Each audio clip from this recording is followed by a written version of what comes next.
When I am graphing in Excel, I put whatever I want on my x-axis in column A and whatever I want on my y-axis in column B. In this case, I want volume on my x-axis, so I place my volume data in column A.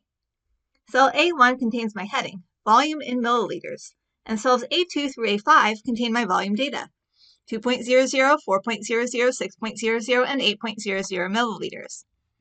I want mass on my y-axis, so I place my mass data in column B. Cell B1 contains my heading, mass of just the solution in grams, and cells B2 through B5 contain my mass data, 1.9528, 3.9626, 5.8695, and 7.8485 grams. Next, I'm going to select the data that I want with my mouse. I select cells A2 through B5.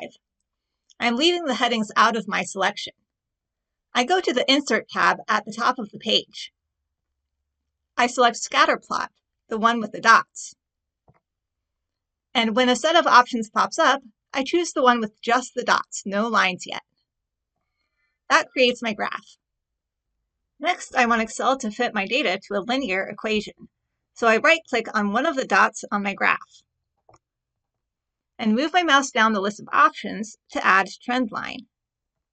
In the dialog box that opens up, linear is already selected, so I leave that alone. I check the bottom two boxes, display equation on chart and display R-squared value on chart. I hit X to close the dialog box. I now have a line that is fit to my data along with the equation for that best fit line and R-squared value on my graph. Sometimes I want more digits to be displayed than what Excel gives me. I can right-click on my equation and select Format to Trendline Label from the list of options. In the dialog box that opens up, under Category, I select Number. This allows me to choose a number of decimal places to display. Let's say I want to display 5 digits after the decimal. I will type in 5 where it says decimal places. I make sure to hit Enter so it makes the changes on my graph before I hit the X to close the dialog box. That gives me plenty of decimal places for significant figures purposes.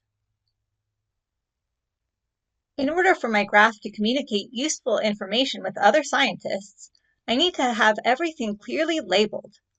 Other scientists need to know what each axis represents in order to draw conclusions from my trendline, equation, and R-squared value. I need to label each of my axes, and I also need to give my graph an overall title so that someone glancing at it will know whether the graph is relevant to them. First, I need to click anywhere on my graph. That will bring up two new tabs at the top of Excel, which are under the broad category Chart Tools. I want to select the tab called Design, which will be the second from the right side. Next, I want to click on Add Chart Element at the top left of Excel and select Axis Titles, then Primary Horizontal. My x-axis now has the label Axis Title. I want to change it to a more informative name. I select the letters that say Axis Title with my mouse and type in my new title, Volume in milliliters. I click on Add Chart Element, then Axis Titles at the top of Excel again, and this time select Primary Vertical. My y-axis now has the label Axis Title. Again, I select the letters that say Axis Title with my mouse and type in my new title, mass of just the solution in grams.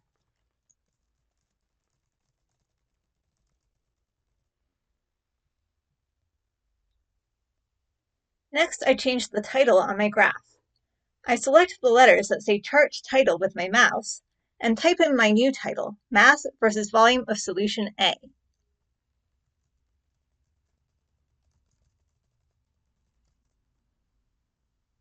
I can change the font size for the whole graph. I right-click inside the graph. I select Font, I type in 18, and hit OK. I drag the corner of my graph so that my graph is a more appropriate size. I can readjust my y-axis title by clicking and dragging it so that it's more centered on my graph. I can readjust my equation by clicking and dragging it so that it's not so close to the lines on my graph. My graph is now informative and easy to read. Since the trend line on my graph is linear, the equation on my graph is in the general form y equals mx plus b. M is the slope of the line and is the number to the left of the x. In the equation on my example graph, my slope, m, is equal to 0.97970. B is the y-intercept and is the number to the right of the x, including a minus sign if present.